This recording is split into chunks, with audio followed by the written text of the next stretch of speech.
செய்வினை, செயற்பாட்டு வினை. ரொம்ப எளிமையான முறையில் நம்ம இன்றைக்கி ஆக்டிவ் வாய்ஸ், பேசிவ் வாய்ஸ் இதை கற்றுக்க போகிறோம்.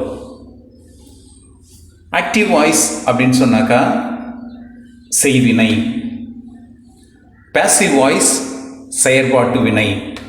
ஸ்போக்கன் இங்கிலீஷாக இருந்தாலும் சரி, ரிட்டன் இங்கிலீஷாக இருந்தாலும் சரி, ஆக்டிவ் வாய்ஸ், பேசிவ் வாய்ஸ், அப்புறம் டைரக்ட் இன்டைரக்ட் ஸ்பீச் ஒரு 50% நமக்கு இதில் வந்துடுது.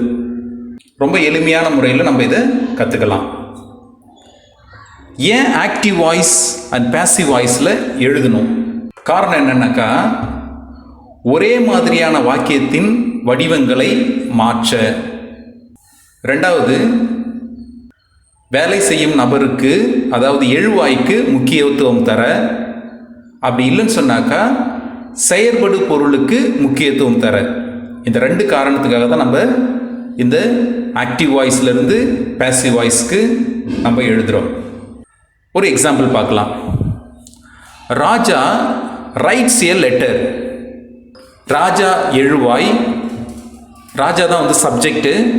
அப்போ ராஜாவுக்கு முக்கியத்துவம் தரப்பட்டிருக்கிறது, யார் இந்த செயலை செய்கிறார் அப்படின்னு சொல்லிட்டு. பேசிவ் வாய்ஸில் a letter is written by Raja. இங்கே ஒரு கடிதம் ராஜாவால் எழுதப்பட்டது அப்படின்னு சொல்லும் பொழுது, கடிதம் அந்த செயல்படு பொருள் அதற்கு முக்கியத்துவம் தரப்பட்டிருக்கிறது. அப்போ ஆக்டிவ் வாய்ஸ் அப்படின்னு சொல்லி வரும்பொழுது நம்ம எழுவாய்க்கு முக்கியத்துவம் தரோம், அதாவது சப்ஜெக்டுக்கு. பேசிவ் வாய்ஸில் வரும்பொழுது செயல்படு பொருள் ஆப்ஜெக்ட்டுக்கு நம்ம முக்கியத்துவம் தரோம். எல்லா வாக்கியங்களையும் நம்மளால் ஆக்டிவ் வாய்ஸ்லேருந்து பேசிவ் வாய்ஸ்க்கு மாற்ற முடியுமா அப்படின்னா முடியாது. எந்தெந்த வாக்கியங்களில் பொதுவாக சப்ஜெக்டு, வேர்பு, ஆப்ஜெக்ட் இருக்குதோ அந்த வாக்கியங்களை மட்டும்தான் நம்ம ஆக்டிவ் வாய்ஸ்லேருந்து பேசிவ் வாய்ஸ்க்கு மாற்ற முடியும். இங்கே எக்ஸாம்பிள் பார்க்கலாம். He drinks tea. He subject, drinks verb, tea object. Second one, I sing a song. I subject, sing verb, a song object. Third example, he is living in Chennai. He subject, is living verb, in Chennai adjunct. Fourth one, he is my father. He is subject, is verb, my father complement. இப்போ இதை passive வாய்ஸ்க்கு எதாவது மாற்றலாம் அப்படின்னு சொல்லி பார்க்கலாம்.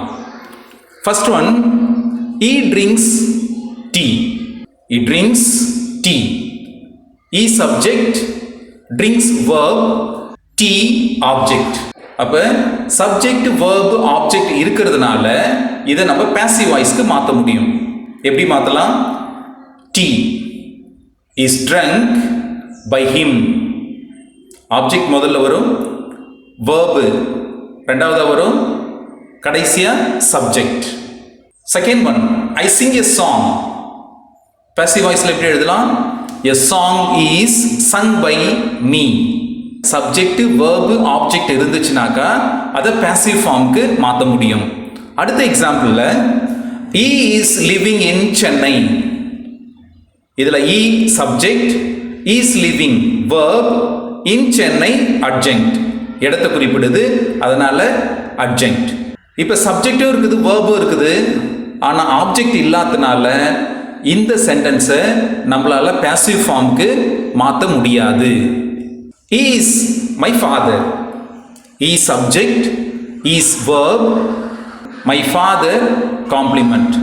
அப்போ இதுலேயும் object இல்லாததுனால இந்த சென்டென்ஸை பேசிவ் ஃபார்முக்கு மாற்ற முடியாது. எப்படி ஆக்டிவ் வாய்ஸ்லேருந்து பேசிவ் வாய்ஸ்க்கு மாற்றுறது? 4 steps we have to follow. First one, replace subject and object. Second, find past participle, that means V3 of verb. Third one, is subject is singular or plural? Find out the subject whether it is in singular or plural. Find out the subject whether it is in singular or plural. If it is singular, is in the present form. Suppose if it is in plural, are is used in present tense. And the last fourth step, add by before the object. So these are the 4 steps we have to follow when we convert active voice into passive voice. Now we have a formula here to convert active voice into passive voice. Active voice, that is subject, verb, object. Here verb is in the form of V1, V2, V3 or V1 plus ing. When we change the active voice into passive voice, object which is in active voice will come in front. Rita eats an apple. இங்க ரீட்டான்றது subject, eats present டென்ஸில் இருக்கிற verb, does ஃபார்மில் இருக்குது V1, an apple object. மேலே formula பிரகாரம் வந்தோம்னாக்கா முதல்ல எது வரணும்? ஆப்ஜெக்ட் முதல்ல வரணும். நெக்ஸ்ட்டு verb ப்ரெசன்ட் டென்ஸில் இருந்துச்சுனாக்கா an apple சிங்குலர், அப்போ சிங்குலருக்குரிய ஆக்சிலரி verb is, அந்த verb-ஓட தேர்ட் ஃபார்ம் eaten. ரீட்டா கடைசியாக வரணும், அப்போ ரீட்டாவுக்கு முன்னாடி பை நம்ம சேர்க்குறோம். So by Rita, an apple is eaten by Rita. இந்த ஆக்டிவ் வாய்ஸ் பாசிவ் வாய்ஸை ரெண்டாக புரிஞ்சுக்க போகிறோம். ஒன்று பர்சனல், இன்னொன்று impersonal. What is that personal and what is that impersonal? Personal அப்படின்றது என்னன்னு சொன்னாக்கா, ஆக்டிவ் வாய்ஸில் இருக்கும் பொழுது சப்ஜெக்டில் தொடங்கும். Before the subject by is added in the passive voice. யாரால் செய்யப்பட்டது அப்படின்ற அர்த்தத்தை கொடுக்கிற by இங்கு சேர்க்கப்படுது. அப்ப மேலே எக்ஸாம்பிள்ல பார்த்தோம்னாக்கா by Rita, அதுதான் personal. Second one impersonal. impersonal subject is hidden. Sentence தொடங்குறதே பார்த்தோம்னாக்கா without subject, சப்ஜெக்ட் இல்லாமையே தொடங்கும். எப்படி தொடங்கும்னாக்கா வேர்ப்ல தொடங்கும், beginning with verb. பொதுவாகவே இம்பர்சனல் எதுனாக்கா imperative sentences, அதாவது நம்ம ஆர்டர், ரெக்வெஸ்ட், கமாண்ட் அந்த மாதிரியான imperative sentences நம்ம இம்பர்சனல்ல சொல்லலாம். நமக்கு முன்னாடி இருக்கிறவங்கள தான் பார்த்து சொல்ல வேண்டியதாக இருக்கும். ஆக்டிவ் வாய்ஸ் பாசிவ் வாய்ஸ் எப்படி இருக்கும் ஏற்கனவே நம்ம சொல்லியிருக்கோம்.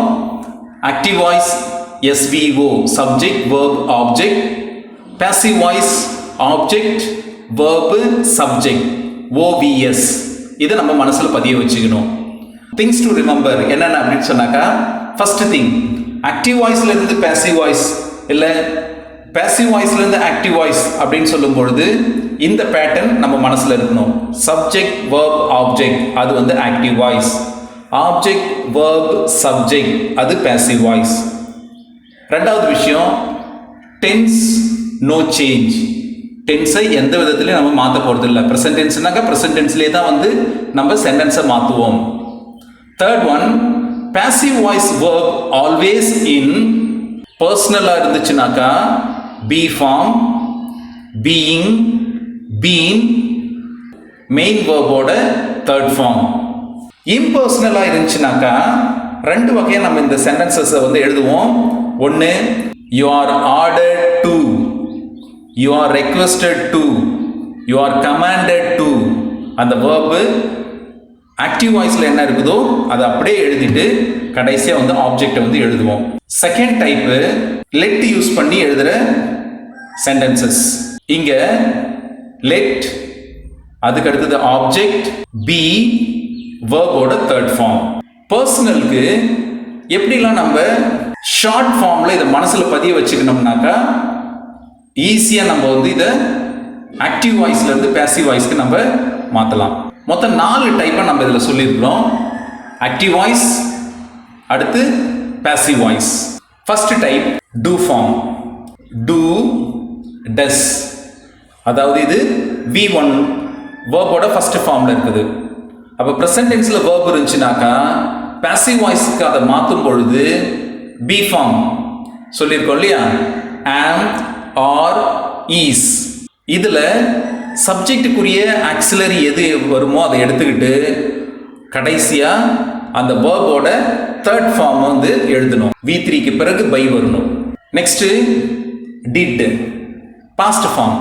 V2 பாஸ்ட் டென்ஸில் வேர்ப் இருந்துச்சுனாக்கா பாஸ்ட் டென்ஸுக்குரிய be form was, where.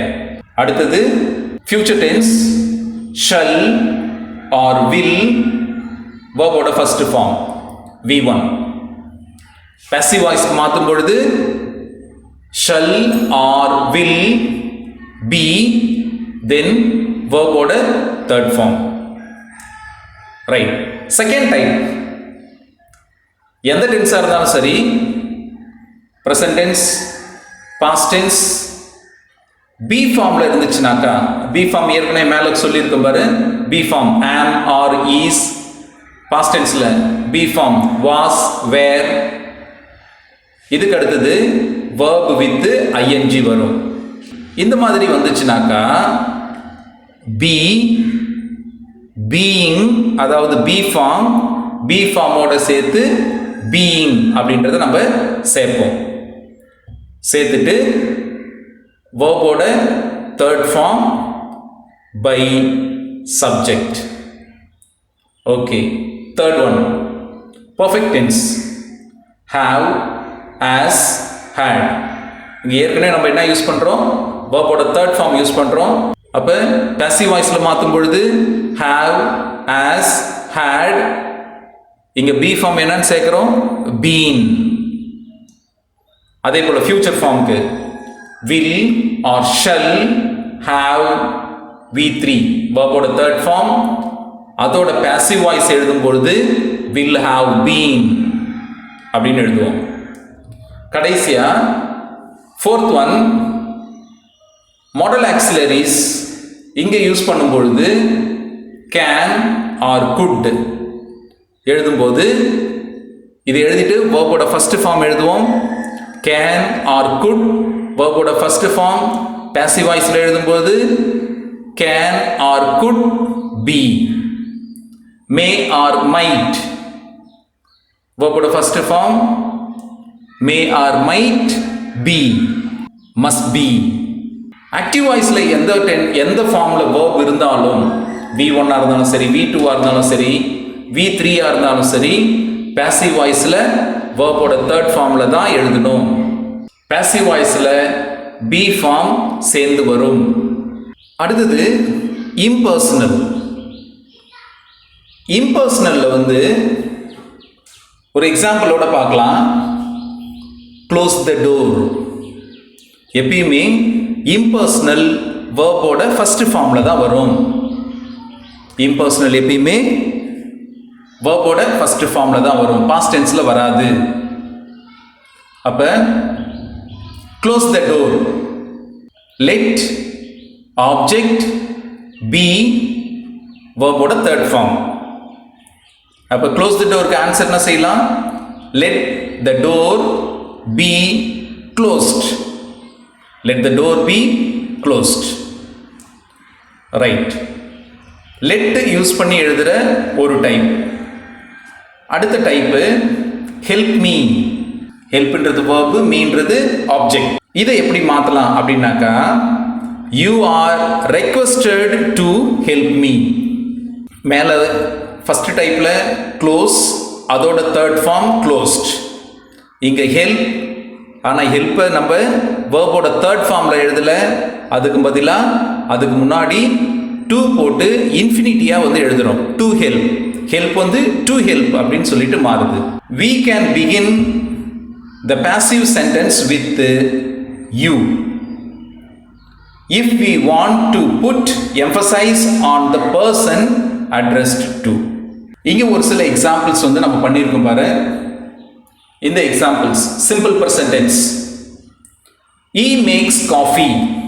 Subject he makes, verb coffee, object. அப்ப இது passive voice க்கு மாத்தும்போது எப்படி மாத்தலாம்?